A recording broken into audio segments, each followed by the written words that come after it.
Bonjour à toutes et à tous, Viva Culture et cette année à Avignon.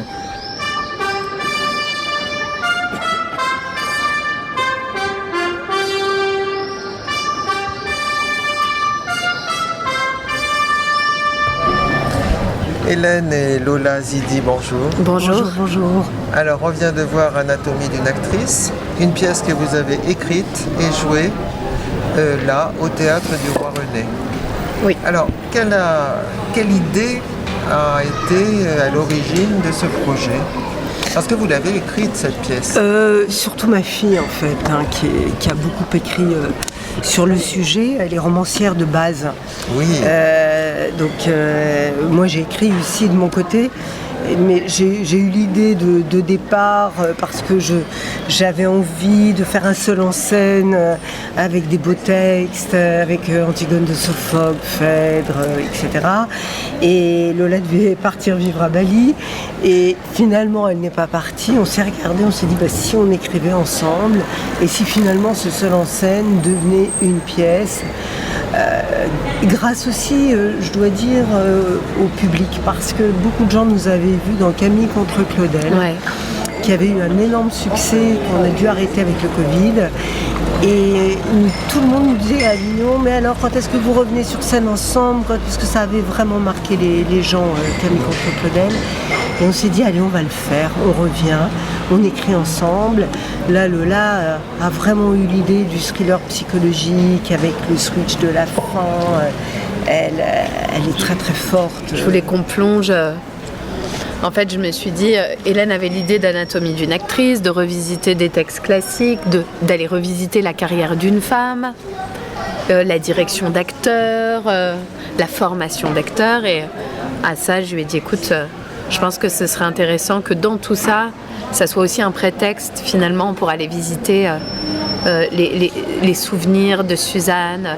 Et on a rajouté cette notion, ce switch par rapport à la fin que j'ai pas envie de vendre aux spectateurs. Mais cette notion du temps qui passe, comment on lutte ou comment on accepte le temps, comment l'oubli. Cette pièce, c'est un peu une course contre l'oubli en fait. Oui. L'oubli et la mémoire. Ouais. Oui, mais vous tissez les fils de manière très habile et très subtile, j'ai remarqué.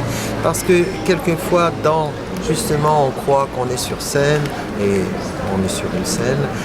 Vous jouez Antigone, vous préparez une pièce, et à quelques moments, ça rate. Il y a quelque chose qui est incongru. Et on se dit, il se passe quelque chose là.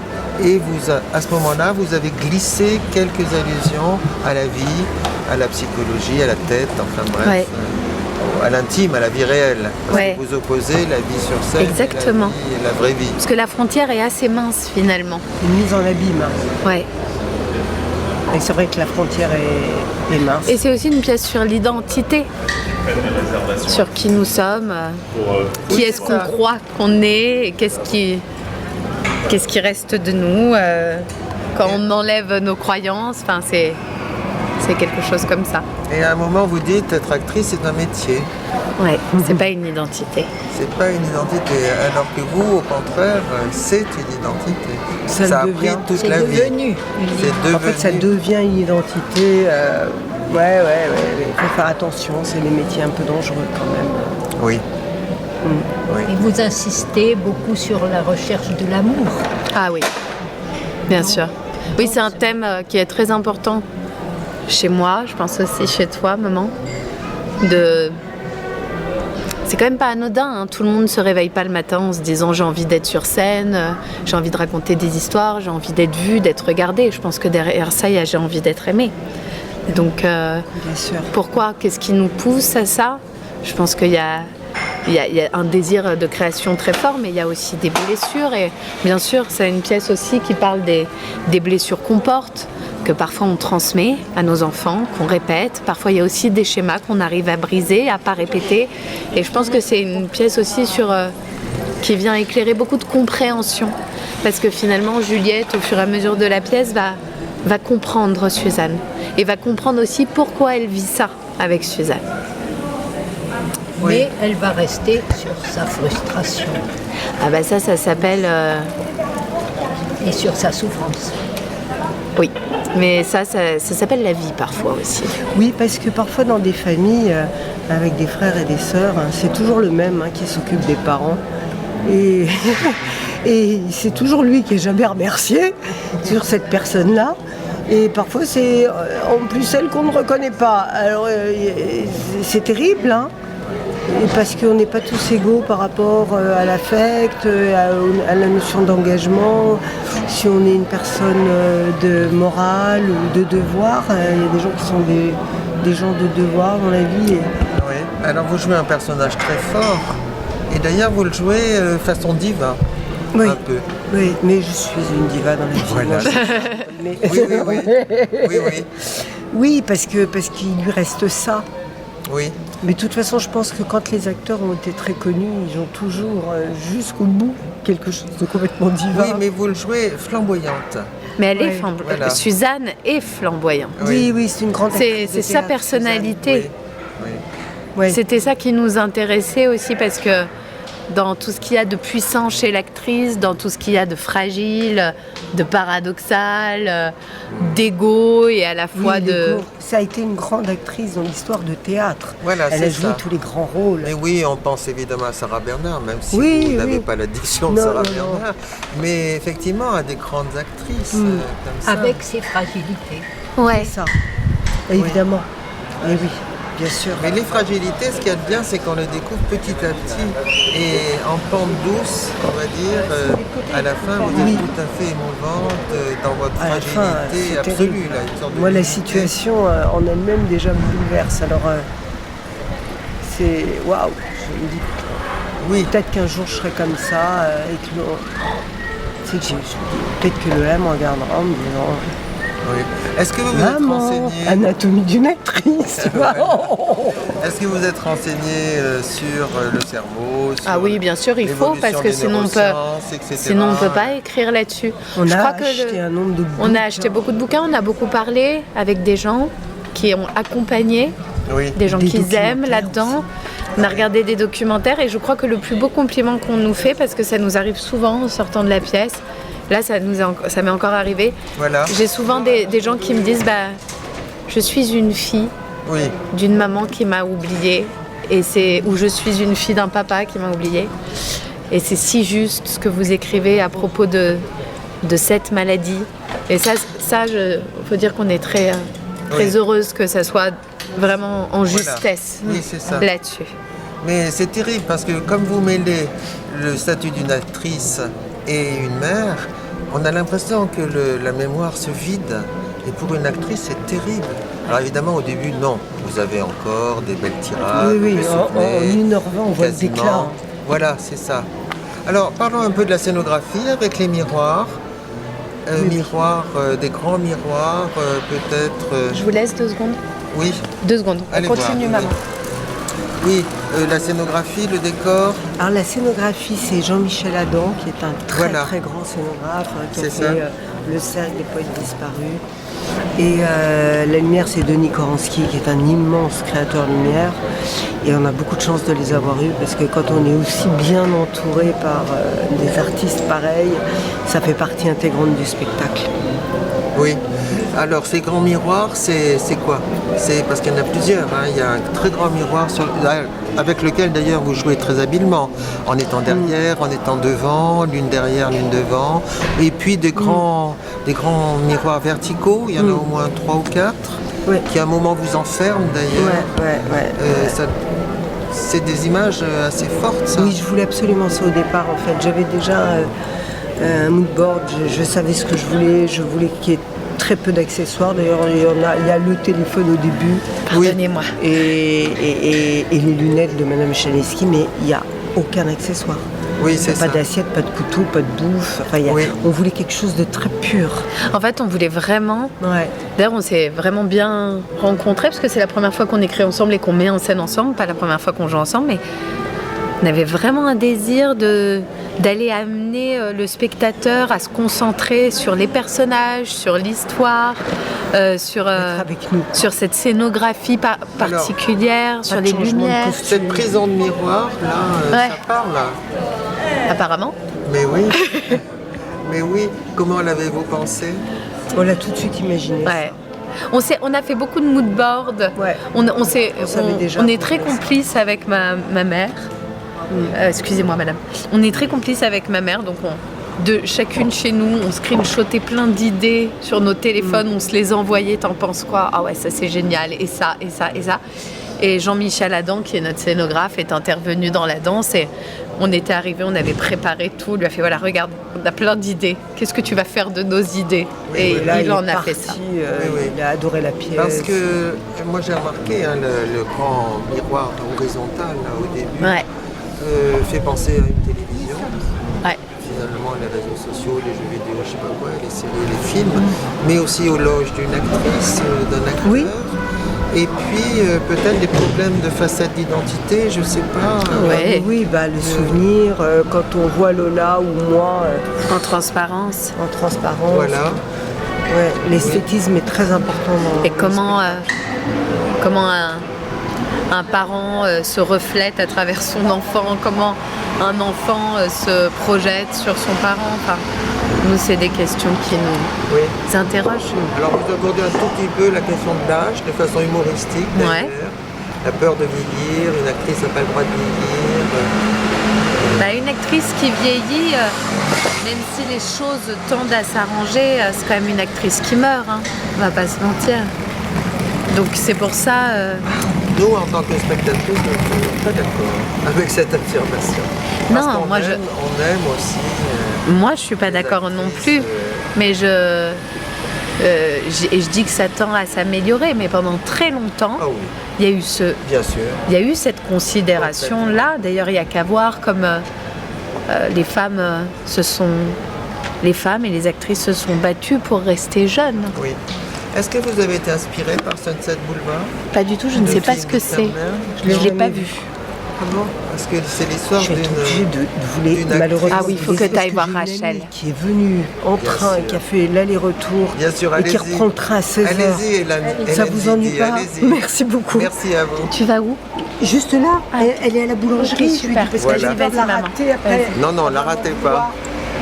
Voilà. Un grand merci. C'est moi. Merci. Oui. Je n'ai pas vu Sunset Boulevard, donc je ne vais Ah, pas vous pouvoir l'avez pas répondre vu. à vos questions, Ah oui. ni Hélène ni moi. Parce que c'est Mais aussi, vous m'intriguez du coup. Bah, c'est aussi l'histoire d'une vieille actrice qui est toujours dans sa gloire, mais qui ne se rend pas compte qu'elle est finie, parce que justement on parle de jeunisme, et Pas vu du tout. d'accord. Ah ouais. Et bon, ça fait rien, j'y ai désolée. pensé comme ça, les spectateurs font des liens, ou des références, oui. Donc finalement vous rencontrez beaucoup d'émotions hein, parmi le public, Énormément, ouais. et vous-même vous en ressentez beaucoup. Oui, beaucoup, oui. Ouais, franchement, c'est une aventure. On est au début d'une aventure, mais en tout cas, c'est incroyable. Ouais, la rencontre avec le public, ce qu'on reçoit déjà sur scène, parce qu'on vous sent quand on est sur scène, et ce qu'on reçoit après, que ce soit aux applaudissements ou à la sortie. Oui, c'est très, très. Oui. C'est très bouleversant, je Et pense. vous allez reprendre le spectacle Oui, on reprend à Paris. à Paris. Au mois de novembre au Théâtre du Roi René Paris, qui est aussi le Théâtre d'Hélène, mais plus petit, plus intimiste. Donc ça va être encore une autre dimension, je pense. Et on espère aussi faire une belle tournée. Voilà. Oui, oui, oui. Je pensais au cinéma américain parce que le choix de l'actrice, c'est pas anodin chez vous. Vous prenez quand même une grande actrice qui excelle dans la tragédie, un peu dans l'emphase, comme ça, Des grandes très ac- maquillée. Il y a des très grandes actrices peignée. françaises, hein, Oui. comme ça. Moi, maintenant. Peut-être moins maintenant, mais il y en a eu quand même. De la génération de Suzanne, je trouve qu'il y en a eu quand même. Adjani, Deneuve, Huppert, Ardent. Vous voyez, C'est vrai, c'est vrai. sincèrement, quand on a construit C'est le vrai. truc, je suis pas partie sur des références américaines. Voilà. Mon imaginaire n'est pas allé par là. D'accord. Je suis vraiment allée plus dans mes rêves. Pourtant, j'en consomme du cinéma américain, c'est pas la bien question, sûr. mais je viens quand même vraiment du cinéma français. Oui, oui, Et je suis plus allée chercher dans ces références-là, voyez. oui. Fanny Ardant, elle a quelque chose Oui. d'incroyable dans sa gestuelle, dans ses postures, dans sa voix, C'est vrai. dans son maquillage, Oui, tout ça. Donc je trouve aussi qu'on a des très très grandes actrices françaises qui ont un côté, une grande splendeur comme C'est ça. Voilà, c'est ça. Mais on a l'impression aussi que ce personnage d'actrice et de mère, elle n'est pas seulement actrice sur scène, mais elle est aussi, sa vie est une sorte de scène, de théâtre. Ah ben ça, je pense que c'est beaucoup Voilà. d'acteurs et d'actrices. Mais oui, si je suis et puis des sincère. personnes aussi même qui ne sont pas actrices, Mais qui bien sont sûr, comme ça, bien sûr. exubérantes, Oui. un Je peu pense qu'on peut se autoritaires, oui. un peu, Je pense qu'on peut se voilà. retrouver dans Suzanne, Oui, même si on n'est pas actrice. Et il m'a semblé que la profusion de miroirs pouvait aussi représenter le narcissisme Bien de sûr. cette grande actrice qui se voit partout et qui se montre. Bien sûr. C'est des métiers je pense que c'est des métiers qui vont forcément aller nourrir l'ego, la faille narcissique. Et je pense aussi qu'il n'y a pas besoin de faire ces métiers-là pour être narcissique. c'est vrai. Donc, en fait, avec le support de l'actrice, j'y voyais une occasion finalement que beaucoup de gens puissent s'y reconnaître, acteur, actrice ou pas. C'est pas tant la question finalement. Moi, j'adore aller visiter l'âme humaine, les mécanismes du cœur, du cerveau, comment ça fonctionne. C'est ça qui nous intéressait beaucoup. Et c'est vrai que la fille dans la pièce fait des très beaux cadeaux à sa mère, dont elle n'est peut-être pas toujours consciente, bien sûr, cette mère Mais elles sont pas toujours conscientes pour être maman moi-même. oui, pardon. Donc je le dis avec beaucoup de tendresse. Oui, Mais je pense que oui, l'amour d'un enfant, c'est assez incroyable. On le découvre quand on est heureux. Parce que quand on est enfant et qu'on n'est pas encore parent, on doute de l'amour de nos parents. Et le jour où on devient parent, c'est plus difficile d'en douter. En tout cas, oui, vous avez une très belle scène où vous jouez la mère de Suzanne. Ouais. La mère de votre mère. Non, moi je joue Suzanne. Oui. Oui, c'est Ah oui. ça. Non, j'ai une scène où elle me confond, oui. Oui, c'est Elle ça. va me confondre et je vais, Voilà. par amour pour Voilà. Suzanne, Vous allez je vais jouer accepter le rôle je vais de sa accepter. mère. En fait, elle pense réellement que je suis sa mère et je me plie à sa maladie, en fait. Oui. Et à son regret, Ouais. et à son désir d'amour. Ouais. Oui. Et de, très émouvant. pardon. Cette scène est très émouvante. Une très belle scène. Oui, Merci. très belle scène. Et ça, c'est vrai que pour le spectateur, c'est très important cette alternance de moments d'amour, de moments flamboyants et puis de moments très émouvants. Oui, ça nous tenait à cœur que ça soit pas lourd pendant 1h15 parce que c'est un sujet qui peut être quand même très... Exactement. Voilà.